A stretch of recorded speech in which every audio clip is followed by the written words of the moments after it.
Welcome back to Preparing for the Unexpected. Today, we're talking with Mark Armour about capabilities. Mark, great first segment there. There was something you touched on, and I think we should start this segment off on that, and that was measurement. How do we go about measuring our capabilities? Again, going back to the adaptive principles and philosophy, there's a multitude of ways that we could do this. But at the end of the day, what we want to be able to do is as we're assessing capabilities within an organization, we want to do so consistently. And we want to be able to analyze our capability data. And we want to come away with that with maybe some figures that we can use to make decisions and maybe set expectations with leadership. So I'm going to give you Mark Armour's way, but then keep in mind that doesn't make it the only way. It's just one of potentially many. And I would love to hear from people maybe who have come up with other solutions to this. But generally, what I've done is we send out surveys. Those surveys ask a pretty small number of questions, simply asking about what do you have all the resources that you think that you believe you would need to respond to this type of loss? Do you have the competencies and across your team to be able to deal effectively with this type of loss or this type of loss scenario? Same thing, do you have the authority that you need? Are you empowered to take actions? Do you have latitude for specific scenarios? And then we provide, rather than providing open-ended responses, we give people options, right? I have none of the resources that I need. I have all of the resources that I need, or maybe I've got some of them, but it's not ideal. Maybe I've got roughly half of the resources, or I've got most of them, but not everything.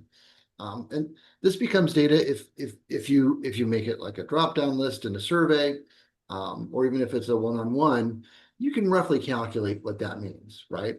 Right. Zero means you have nothing. 100 means you have everything. If you're right in the middle, that's 50%. If you say you only have some, we can say 25. And the key here, right, is we're not looking for perfection. We're simply looking for directionally where do we think we need to devote time and effort and resources.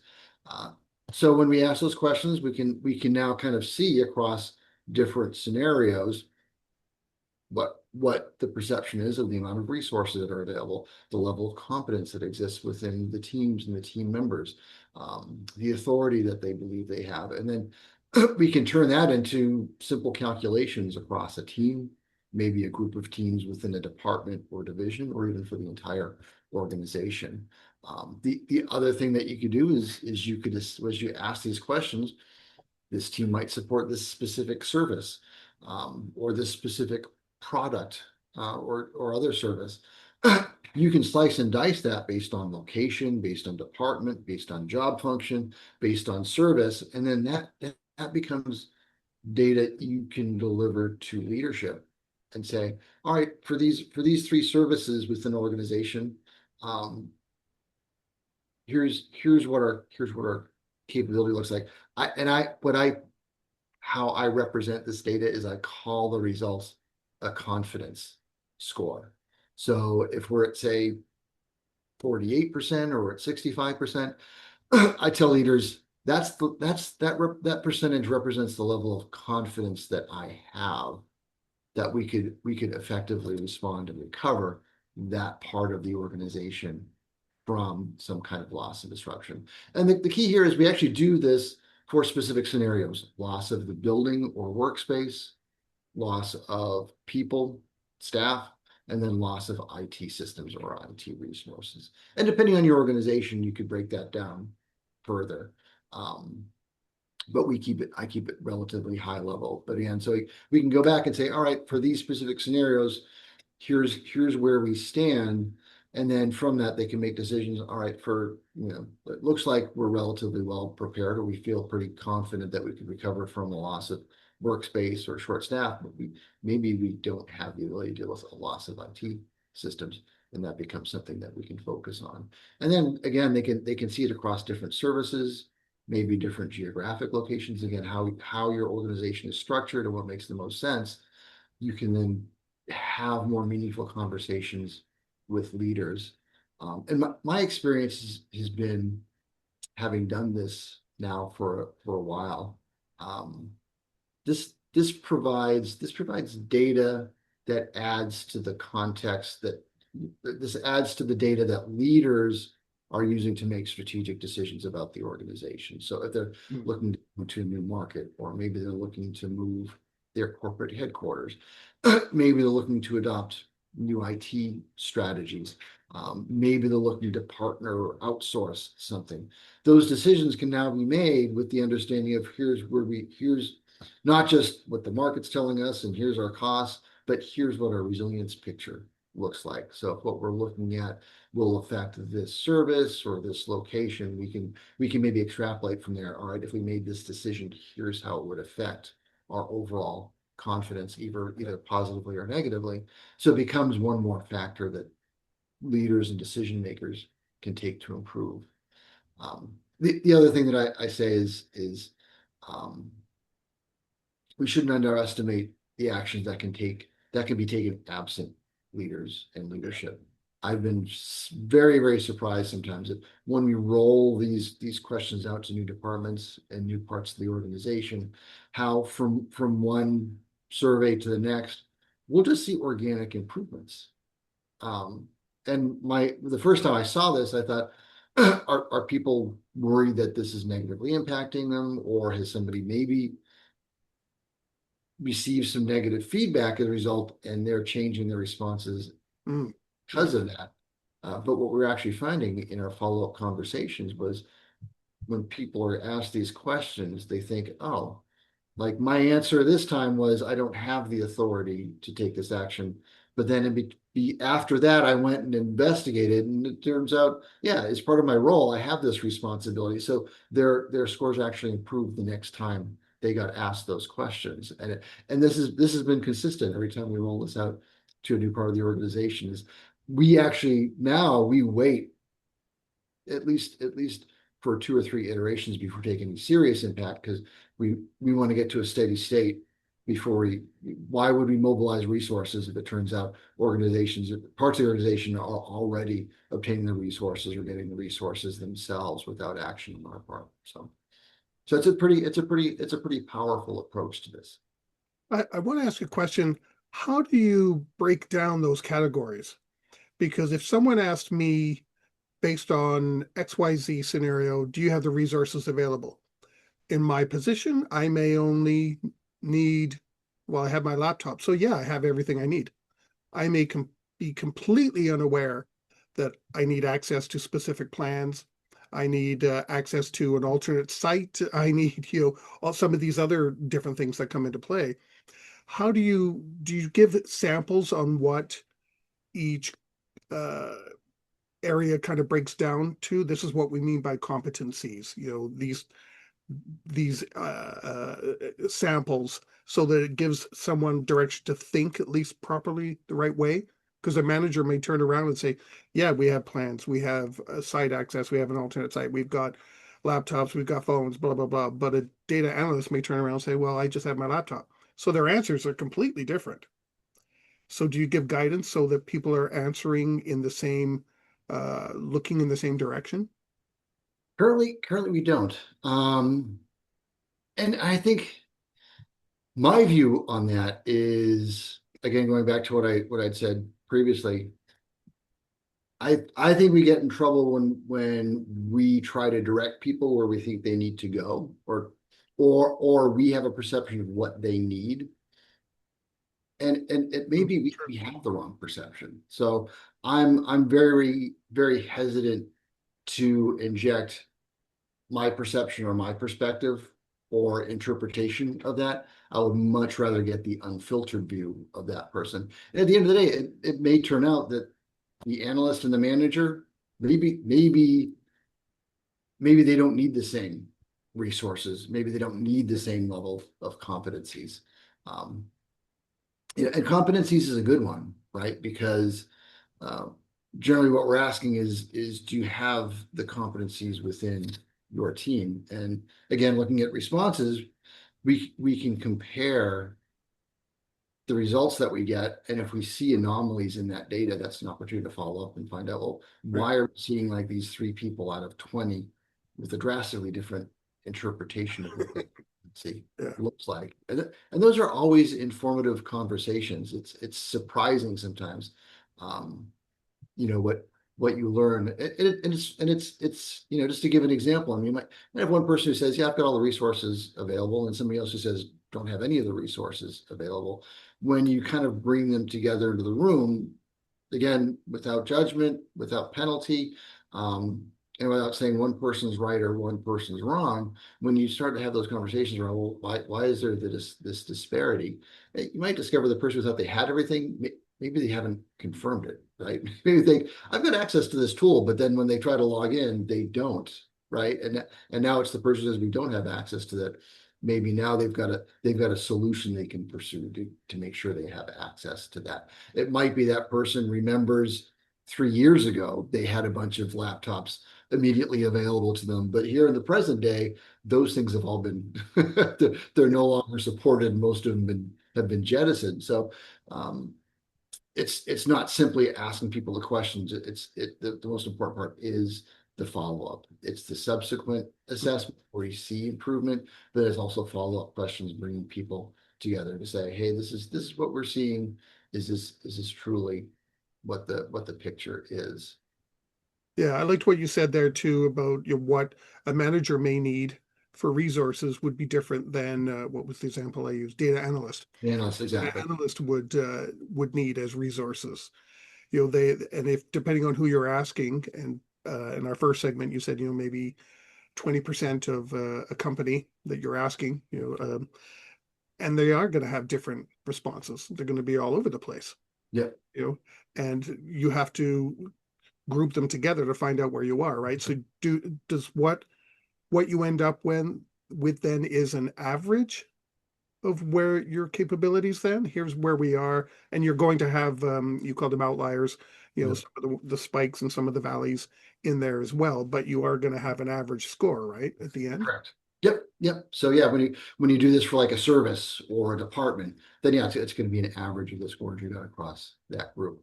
Um, but to your point, right? It's good to provide that average, so it's kind of a high level view of where we stand.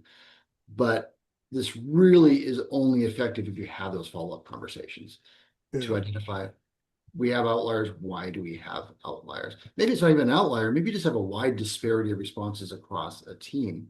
And that's always really, really important to kind of do a deeper dive and understand why is there such a wide variety of perceptions around this. And the result I found, right, is subsequently when you start asking those surveys, those responses now wind up being much more consistent across the team. And then and in certain parts of my organization, we've been doing this for years now, and it's pretty consistent when we start to see those outliers, or those ones that don't conform to what's consistent across most of the team. It's somebody who's brand new. They're either brand new to the role, they've been promoted to a manager, or somebody who's new to the organization. So in my view, it's like it really just confirms that okay, we have a common understanding. Where I would expect the outliers is where the outliers reside. So it's not just doing the survey, it's the follow-up, and then it's kind of doing this periodically over time. And that gives you a great richness of data, both to act on at a decision maker level and a leadership level, but also informs you as the leader of the business continuity program in what you can do to help support different parts of the organization. And again, this all becomes data, particularly when you're experiencing events, when you're conducting exercises, and when you're meeting with teams to basically to confirm, yes, we're measuring the right things, and this is the experiences and the outcomes we're experiencing are consistent with our expectations based on our capabilities. And again, when we do those subsequent surveys, where are we seeing the outliers? Where are we seeing the disparities? Where are we seeing inconsistencies? And does that match up with what we would expect in this environment? Maybe we've been doing this for a number of years and we've gotten used to a level of consistency. Hmm. How does lessons learned come into this? Because I couldn't help but think a couple of times when you were saying things, tests, or you have an incident, you you have some sort of a lessons learned at the end. Yeah. So what you're doing there is, are you taking a lessons learned and times it by 10? Or are you taking lessons learned and then comparing that to capabilities? Like, how do you bring those two together? So I'll definitely compare it to capabilities, right? So we're made, a lessons learned is really, it's really one of I guess two things, right? Things went relatively well and as we expected, and are there things that we want to repeat? So we can certainly align, hey, our response was relatively quick, communications were good, we didn't have any misunderstandings, we had limited impact on customers, we didn't incur a great deal of costs. Well, these are, the costs we might incur would be tied to resources. Um, the quickness with which we were able to get communications out and take action. That's largely driven by people's empowerment, the authority that they had to be able to act quickly. If they're sitting waiting for someone higher up to make a decision, it's going to slow down the response and recovery process. Right. The ability they had to quickly get people up and working, maybe work with customers, get communications out. That speaks to the competencies of the individuals within that team. So, but by and large, any lesson learned could kind of be married up with a corresponding capability or even set of capabilities. And so how I would look at it, right, is those lessons learned become improvement opportunity, could be capability improvement opportunities. So it's not simply we're going to update a plan or a document. It's actually we're going to take action to improve. Maybe we're going to deliver some training or some team building to help people build competencies. So sometimes competencies don't exist within the team. Maybe you need like security or facilities or human resources. So the need might simply be we need to augment their capabilities with somebody outside that group. Right. Um, and again, maybe we need to strictly define what the authority is that people have, or the thresholds that limit that authority, so it becomes very, very clear. But also so that if we exceed that, we should expect that there might be a slower recovery as we wait for decisions and approvals to come through. So all of this, every event, every lesson learned, every exercise, always just an opportunity, in my view, to kind of learn and put these things within context, to make concrete improvements. Again, I think where we shortchange ourselves is we take lessons learned and we think that's just an update to a plan or it's a change to a strategy, but it really should be a learning opportunity, an improvement opportunity for the team and the members of that team. Well, believe it or not, we only have like 5 minutes left, but I have one question All before I get right. to your final thoughts. Are Okay. there any things we shouldn't be measuring when it comes to our capabilities? You That we kind of sh touched on it a little bit there. okay. That we shouldn't be measuring. That adds no value, something that, anything that, why are we counting plans kind of thing that it means doesn't mean anything. Got it. Got it. Okay. So you had said things that, yeah. So when you talk about capabilities, I mean, I think things like conformity and compliance to standards or to a specific set of regulations, I think that potentially always puts us behind. I think the only value such metrics provide is as a means of demonstrating action that's taken place, and demonstrating that, all right, the investments we've made, the salaries that we're paying are are resulting in some kind of concrete action that we can measure. Um, but I think using those as a means to measure the value of the program or to measure um, the benefits of the work that you're doing, or even just as a measure of the program's success overall, I don't think they're of any value. Mm, I think for me, it all comes down to, are we improving? Is this providing data that leadership actually sees value in? And then third, whenever an event occurs, or even if it's a near miss, or it's part of an exercise. Are we seeing the outcomes that we would expect based on what we've measured beforehand? Yeah, sometimes if you print out all these plans, the more plans you have, that's the less people are going to read. So One hundred, 100%, 100%. Yeah. we have three Uh, minutes left. Do you want to take a couple of minutes with any final thoughts on capabilities? I think the only thing I want to mention is I think the challenge that exists in our space with this approach is it doesn't really look a lot like what the standards, how they're defined. It's not aligned with a lot of the regulations that exist. My experience and my belief is that this could easily align with what regulations require and what ISO 22301 outlines. But it requires kind of an in-depth understanding of how we perform our work and an ability to demonstrate the value we're delivering and tie what we're doing back to outcomes so that when regulators and auditors come back to us, it's not, hey, you didn't do this, this, and this. And if they're saying that, then we can say, well, I didn't do this, this, and this because we're doing X, Y, and Z. And by the way, here's the outcomes that we're experiencing. Here's the value that we're delivering as a result. And I think if we can speak more meaningfully to auditors and regulators, if we can be what I would call a better advocate for the departments and the teams and the subject matter experts and managers in our organizations, we put ourselves in a much better position. I think too often the directive comes from the regulators and the auditors and then gets pushed down to management. And I don't think that's the appropriate way to manage effective business continuity resilience programs. It needs to be the exact opposite. It needs to be supporting management departments and teams in what they need to be more capable and more effective. And then through that, when the auditors and regulators come, we've got evidence of what we're doing and the benefits and the value that it's providing. And where they have concerns, being able to have a richer and more meaningful conversation around, okay, if you expect us to do this, why? Is it simply because you saw that listed in a regulation or a standard?